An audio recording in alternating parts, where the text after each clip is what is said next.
All right, so let's get started. What I'm going to cover in this talk is comparing and contrasting Jenkins and LDAP deployed from Forge modules. And we're going to start off with deploying them into a traditional virtual machine, so a shared host, and then look at what it's going to take to migrate those Puppet configurations over to containers, so Docker. So we're going to look at Jenkins and LDAP Forge modules, and then reusing that code to deploy them onto a shared VM. And then there's a common problem when we migrate that over to containers. So that's focused on service management, so we're going to dive into that pretty deeply. And then we'll have a summary of lessons learned. So we're going to start off as a traditional virtual machine, and the code for all of this is up in my GitHub repo. So it's Jeff McCune / PuppetConf 2014. And we're going to have a traditional VM where Puppet runs normally, so deploying Jenkins and OpenLDAP, and then configuring Jenkins to talk to OpenLDAP. So we can see this now. Let me switch over to it real quick here. So here I've got Jenkins running. It's a single VM, and the login happens using OpenLDAP. Well, we'll switch back to the slides. OK, so with the shared VM, I mean, this is the traditional model of running Puppet. You've got a full-blown virtual machine, so I'm running this in Vagrant. And then Puppet configures at runtime Jenkins and OpenLDAP, and then configures Jenkins to use the LDAP security model. So we're using the Vagrant provisioner inside a Vagrant to provision these applications with Puppet. And so when we migrate to containers, it's a pretty different model. Some people think of containers as full-blown virtual private servers, and then others think of containers as the more microservice model, where there's a single process running inside the container. So the big difference here is that Puppet runs at runtime in the virtual machine, but when we start to look at containers in Docker, we want Puppet to run during build time. So containers have two distinct processes of building the base image and then running that image after it's built. So the big difference is that we're going to run Puppet during the build phase rather than at runtime.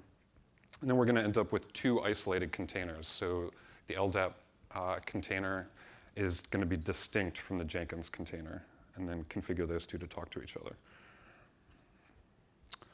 So let's talk about the Forge module reuse. So it turned out it was a lot faster to deploy Jenkins by reusing the Forge modules. So I used the rtyler Jenkins module and was able to reuse 90% of the code. So there were 831 lines that rtyler had contributed up to the Forge, and I was able to reuse all those, and I only had to add 88 lines. Similarly, there's the OpenLDAP module, and I was able to reuse 85% of that. I had to add about 100 lines of code to the Puppet manifest to get that configured. So the specific customizations that I needed to make were to initialize the LDAP database from my own domain, and then configure the LDAP admin password, things like that, and then load an initial schema. So that's like the inet.org person schema so that Jenkins can authenticate against it. And then Jenkins was relatively straightforward. I just needed to reconfigure Jenkins to use LDAP security. So it's relatively minimal Puppet code to do all that, and a lot of reuse. So when we move from a virtual machine to a container, we'd like to reuse that investment in the Puppet code. But there's a number of challenges that we ran into, and it mostly relates to service management. So it turns out that service resources fail when you're running Puppet inside of the build phase. So we need to override the service resource in the Puppet manifests. And then as a result, any downstream resources, so in the Puppet dependency graph, anything that required that service restart, they also were skipped by Puppet. So in the LDAP example, when we needed to load the initial schema and configure the manager account, that sort of thing, that didn't work because Puppet was unable to start the service inside of the container. So on that, can you clarify a little bit about, you say you're doing it in the build phase, so are you kicking off Puppet in the Dockerfile? Yeah, absolutely. So the question was, am I kicking off Puppet inside the Dockerfile? And the answer is yes. So there's two models that you could run Puppet in. We could run it at runtime when the container is running, or we could run it in the Dockerfile, or both. So I'm going to get into a little bit of those details, and we'll see how, like, what that Dockerfile looks like and how Puppet runs. So why do service resources fail when we're running Puppet at the build phase in the Dockerfile? So there's two, at a high level, there's two different models for these containers. So there are containers that have a service management framework installed in them, and then those that don't. So in either case, during the build phase, the service management framework is not running. So like even if you've got a container that has systemd installed and you can manage services, during the build phase, it won't be running. So that's why Puppet is unable to manage the services during the build. So these two models that have a service management framework and don't have a service management framework, they sort of map to these high-level descriptions of containers. So I've seen most people talk about the OS virtualization model. So this is where a container looks more like a traditional VM, right? Like a virtual private server. It's got everything you would expect to be running on a traditional Unix machine. So these aren't really new. There've been a lot of examples over the past decade of different container approaches, but the full virtualization model, like the full OS virtualization model, if you've used Solaris Zones or FreeBSD jails and IBM WPARs, they run most of the system services that you would expect in a virtual machine. But then if we compare that to the microservice model, the idea there is the container doesn't need to run all of those extra services. So we can trim the container all the way down to only a single process, the service that you want to run or the application that you're trying to deploy.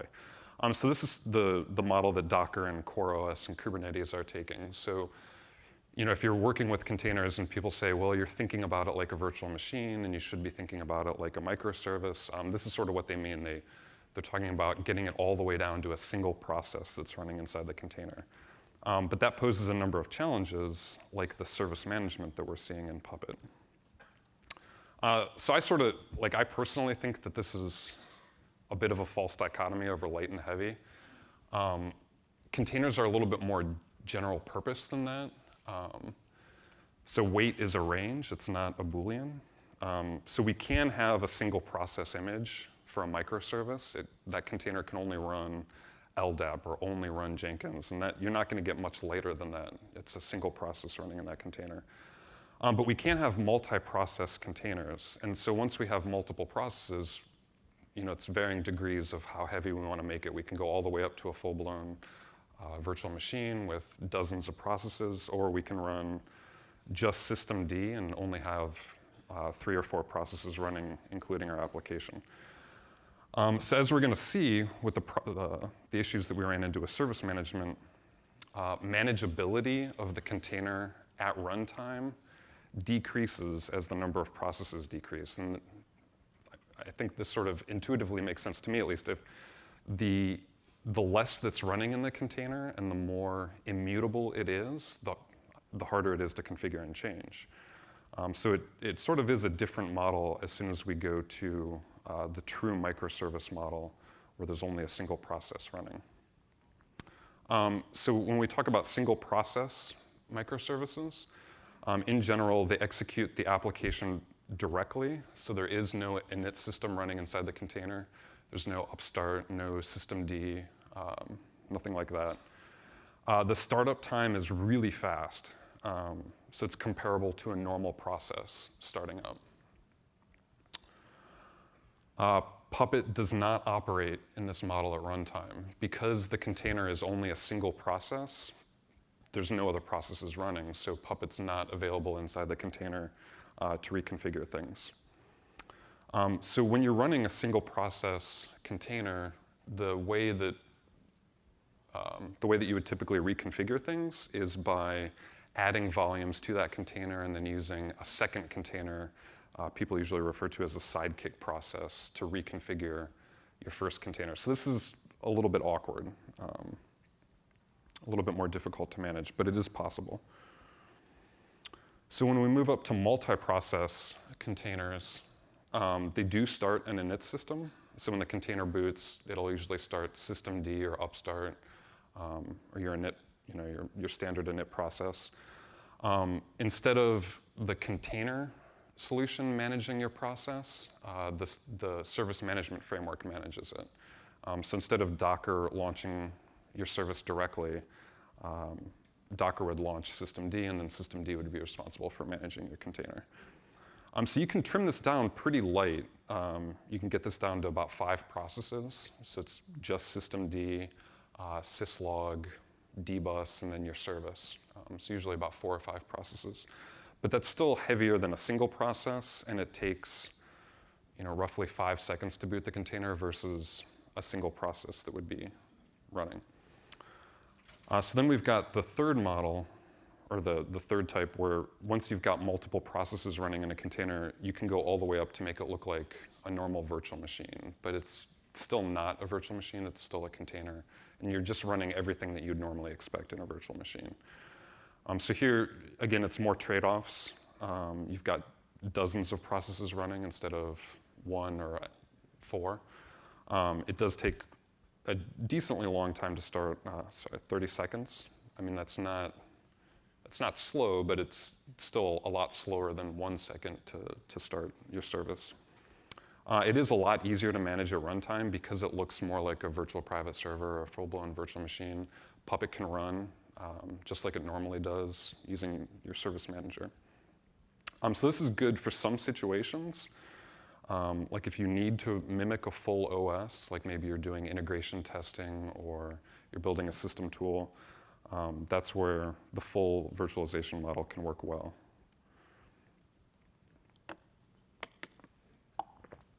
All right, so when we're talking about containers, all of these have a distinct build phase to produce a base image.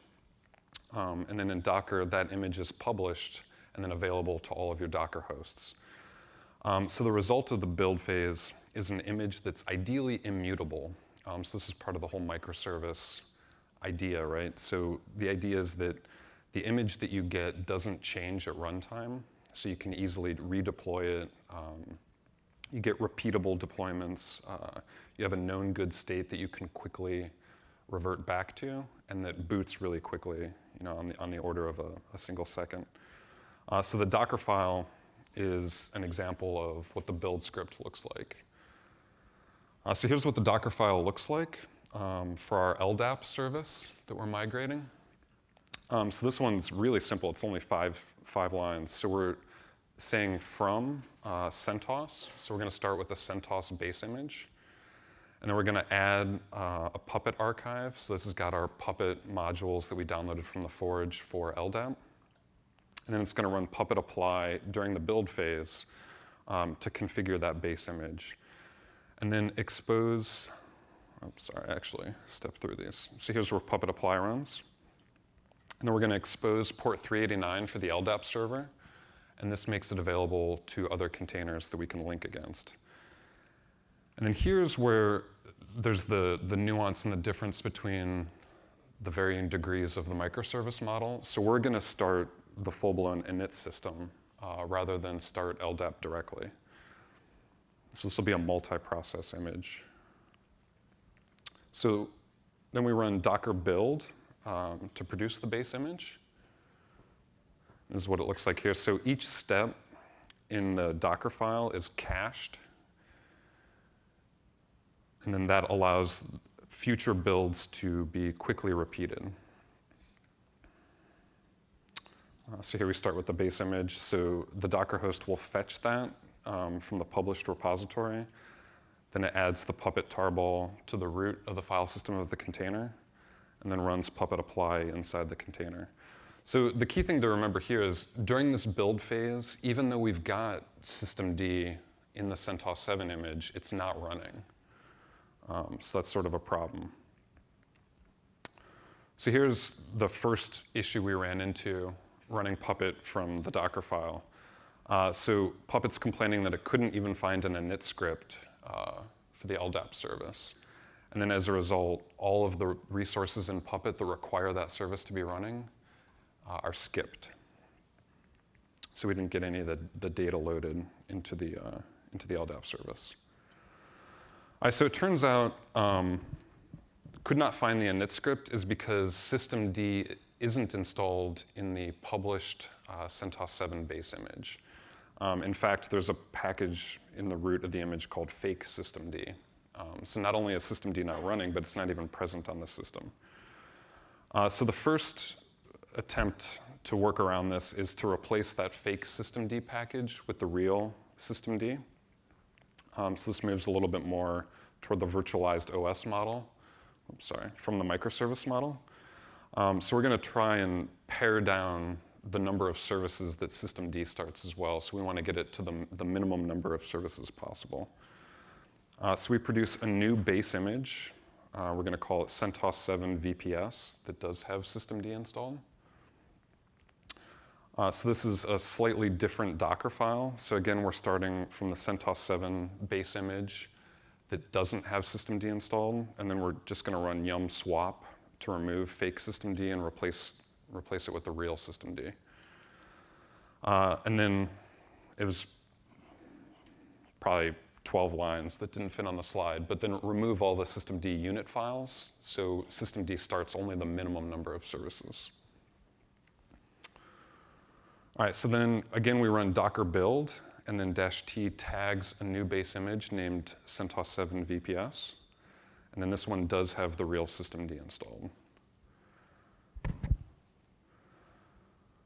Okay, so then our Dockerfile to produce the LDAP container, instead of going from the published CentOS 7 image that doesn't have systemd, we're using our CentOS 7 VPS that does.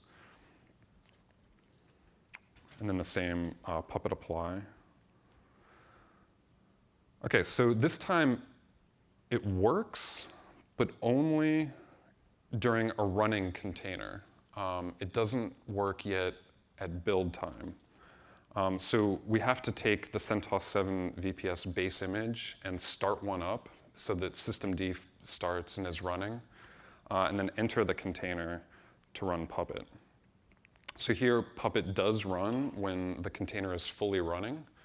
And that's because systemd is installed, systemd is running, Puppet's able to manage the LDAP service, and everything's good. But this still doesn't work during the build phase. And we're getting a different error this time. So instead of saying it could not find the init script, it's saying no connection to the service manager. And this is because during the build phase, systemd isn't running at all. All right, so we could stop now. We were able to get LDAP running at runtime, but not at build time. The problem is we'd have to run Puppet every time the container starts, and this would add quite a bit of time to the startup time of the container and sort of mitigate some of the value that we're getting from a really fast startup time. I have a question on Sure. that. That failure at this point is that it couldn't talk to dbus, and that's because you're using systemd, which is very smart and has to be running. If you're trying to do this with a more old-fashioned init script where it's just a bash script that starts a service, do you expect to have these same troubles? So the question is, it's failing because systemd is really smart and connected to the dbus manager, and then it's using system control to communicate with the running systemd. Would I expect it to work if it was using a more traditional init system, like a System 5 init script? So in general, yes, because during the container build phase, there are no processes running. So it's mostly an exercise in manipulating the file system, right? You can execute a single process at each step of the Dockerfile. So like yum install, for example. Yum install is not really interacting with anything else that's running. It's writing to its own database and then modifying the file system. So during the Docker build, anything that is strictly limited to modifying the file system is going to be really well suited, but anything that communicates with a running process on the system, that's where we're running into issues, right? And it's the same thing with Puppet. Puppet's having issues during the build phase because it needs LDAP running in order to load data into the LDAP service. This might be related to one of the issues I've run into, but you can't during the build phase, you can't run like -- privilege, so you don't. Right, that's another issue that's related. So the comment was, during the build phase, you can't run -- privileged. it's related but slightly tangential in that systemd specifically requires privileged mode for containers, and you can only pass that during runtime. You can't pass that during. But if you're loading data with like a systemd init script, it would should start in LDAP because it's just the scripts, and then LDAP should be running in the build container, right?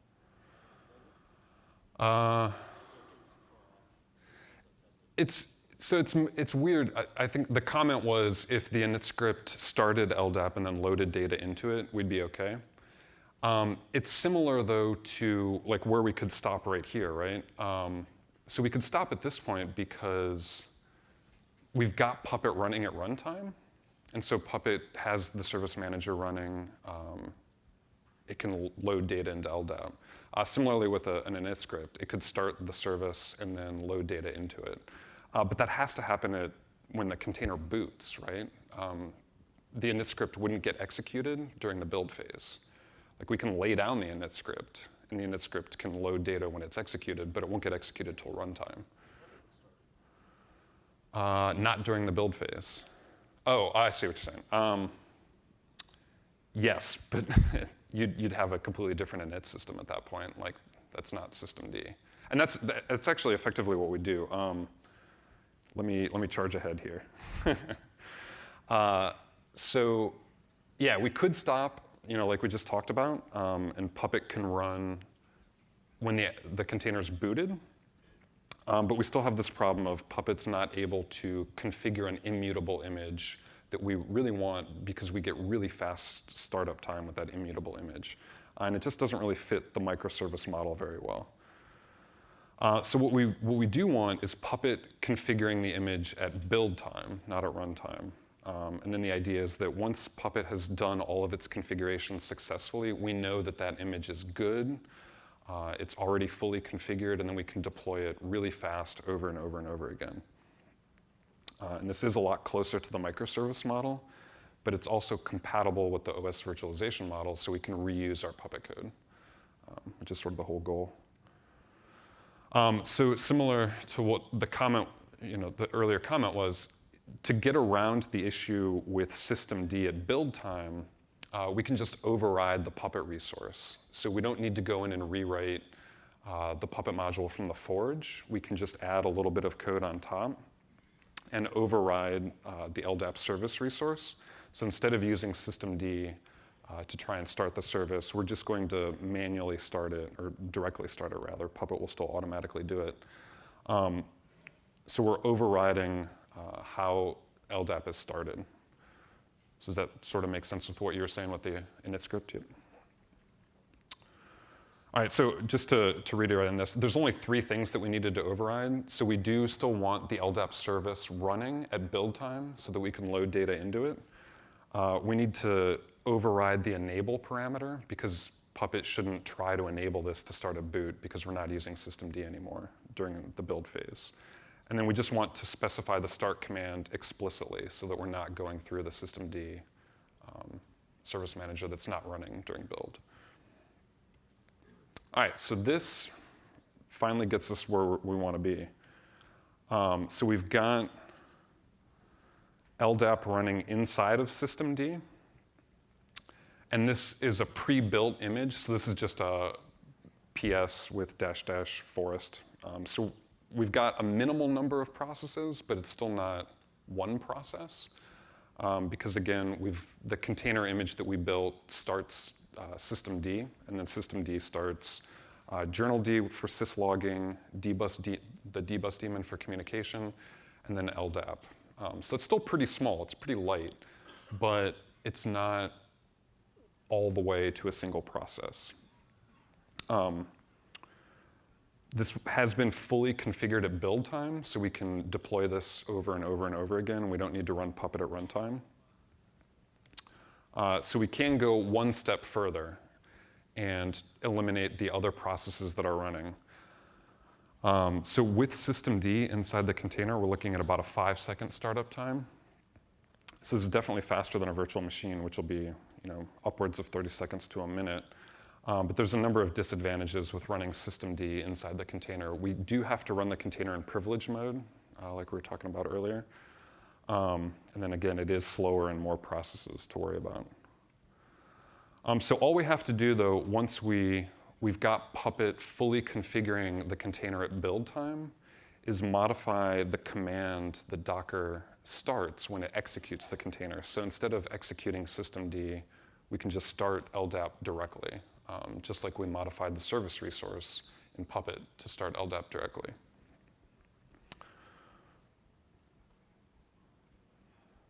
All right, so here, instead of executing init, we're just executing LDAP directly. And so again, we do one final build because we modified the Dockerfile. We need to build a new tagged image. And now when we look at the process table, we've only got a single process that's running inside the container. So this is going to be really fast to start. But Puppet is still configuring the base image, so we still get the benefits of our reports. We've reused our Puppet code from the Forge. Minimal number of modifications to that Puppet code. We're just overriding the service resource. And the startup and stop time is really fast. It's about a second. All right, so we've got a Puppetized microservice at this point. The application image is immutable. And so what we mean by that is there's nothing changing in it.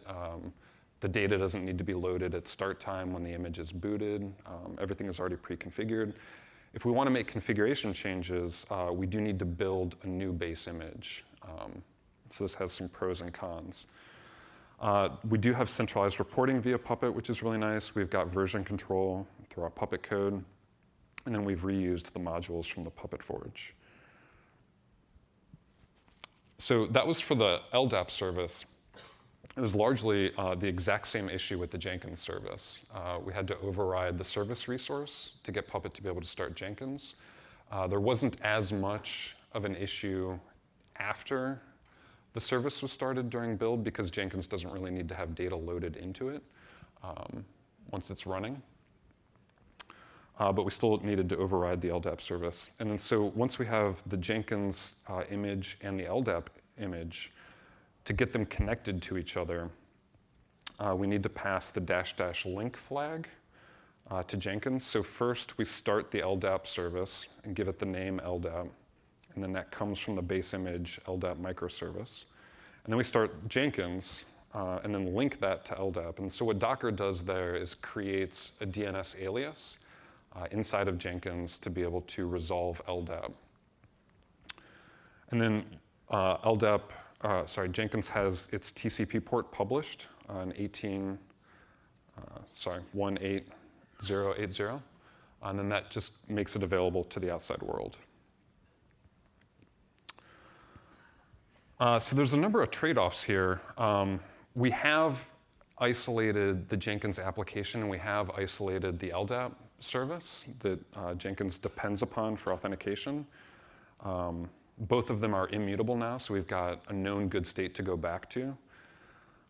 We can deploy multiple copies side by side just by changing the TCP port that we expose. But it is difficult to change these things. Because they're immutable, we can add new data to the LDAP service pretty easily, but if we need to change the schema or change some of the base configuration, we need to rebuild the image entirely. So what does making a change look like? So imagine we need to add an index to LDAP for an optimization. So we'd first need to update the Puppet configuration. Then we need to rebuild the LDAP image because it's immutable, so we need a new image to deploy from. Then we need to redeploy LDAP. But this is where things get a little bit tricky currently with the immutability of the containers. The link from Jenkins to LDAP is static. So today in Docker, it's pretty difficult to update that DNS alias. There's a number of different approaches to this. But today, if you're only using Docker alone, you need to redeploy Jenkins on top of the new LDAP that's deployed. So we do have, again, some advantages and disadvantages. There's an immutable known good state. We can deploy from that really fast.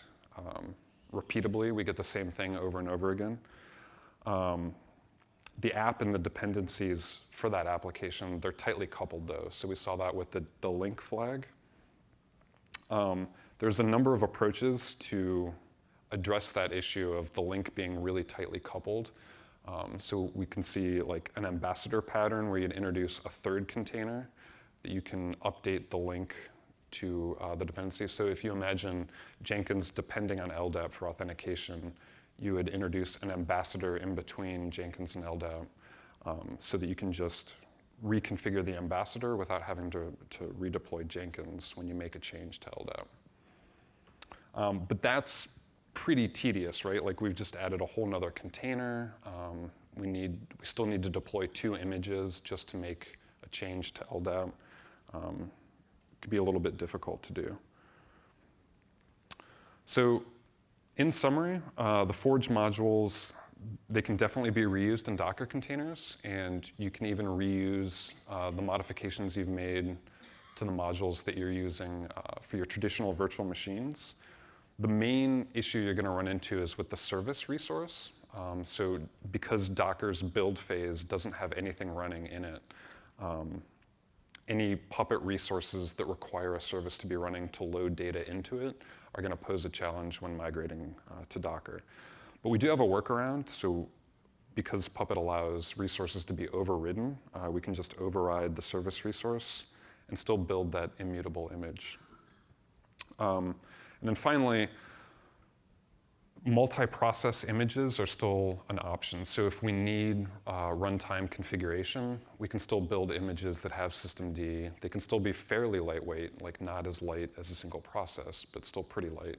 And then Puppet could run normally to configure that image. But that is moving slightly away from the microservice ideal.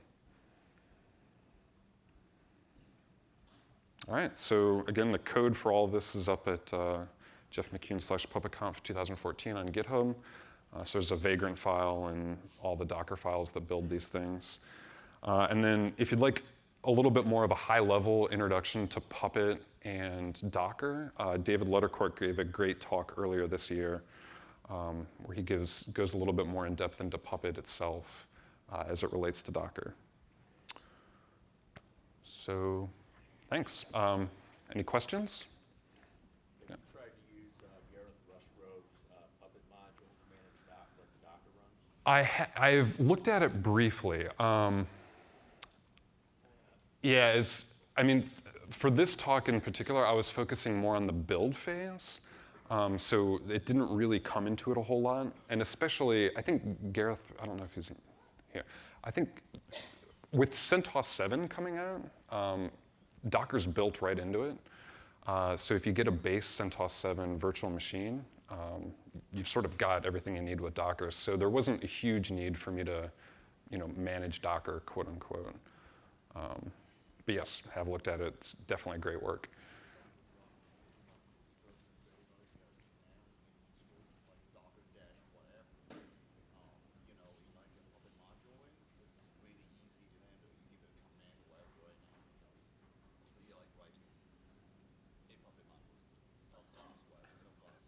Mm. You have references and then can go in there to the host. If they want to maintain the container, they don't have to touch any Docker command or read about it. They're just going to, let's say, init Docker dash whatever you name it as your service. So that is kind of Okay, yeah. So I think the comment there was having init scripts that launch the Docker containers and then having a sysadmin that can go in and manage those. Yeah, so that's sort of, and this is where the talk sort of stopped short, and I'd really like to do another talk on that. Like in the future, I sort of see Docker and containers and Puppet's role too fitting more into the service management aspect. So as soon as we get to a container where there's only a single process running, that looks a lot like a service, right? I mean, we're calling them a microservice. So having that tightly integrated with the service management framework, either systemd or upstart or just an init script, and then having Puppet managing that on top, I think that'll work really well in the future.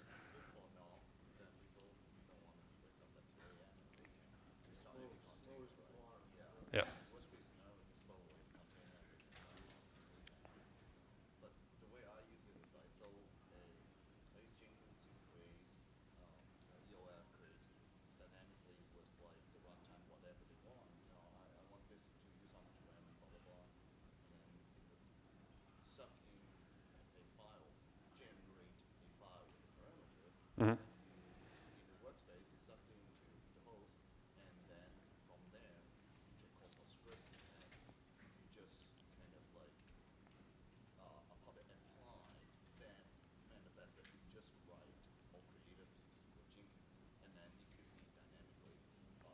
Got it. Yeah. Yeah. So the comment was integrating Jenkins to work with those init scripts. And if I got it, yeah. Sorry. Do we have a mic for questions? Do we know? All right. Another question. Yep. Yeah, so one of the things I'm curious about is, so like when you start slapd in the build phase, you're starting as a daemon. Did you look into it all as how Docker is killing that process? Is it sending it sig term, or is it just zapping all the processes in that container with sig9 when it ends? So the question was the command at the end of the Dockerfile starts slapd in daemon mode, and did I look into how Docker terminates that process when you do a stop? I don't actually know off the top of my head. My mental framework of it is that Docker's treating it like a normal process, so I would expect it to send a term signal, and then. If it doesn't know about the process, it just kills it. Well, right, kill dash term, yeah. No, kill 9, I think. Okay. That was another thing I wanted to mention, just since you're saying run init. I don't know how, what's the sense of it, spacing it out?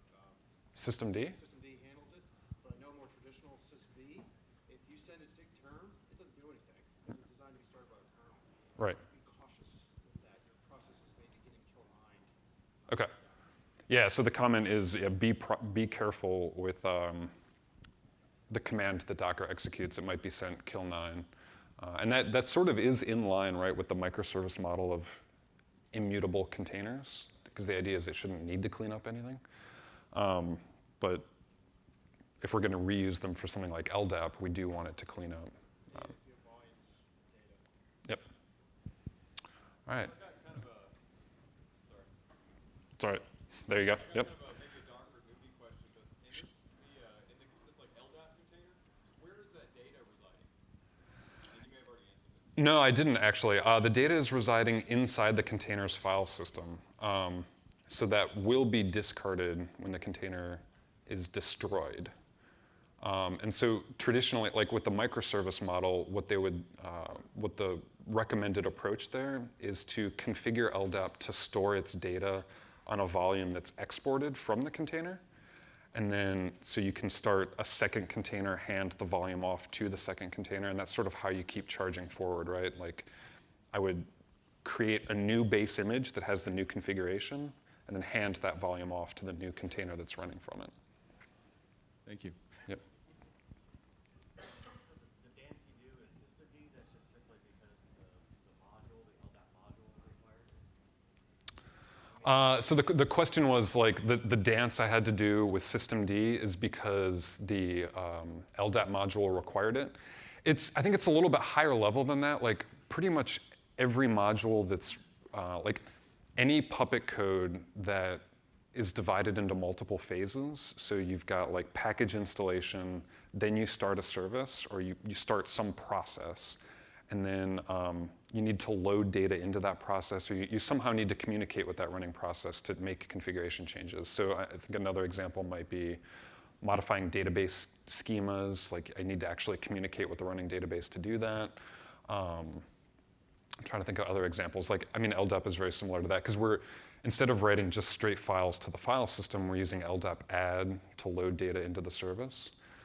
So that's where during the build phase, because systemd wasn't installed at all to start, Puppet didn't know how to start the service. And then once we even installed systemd wasn't running during the build phase, so Puppet still couldn't start the service. In this case, it's just more of an example.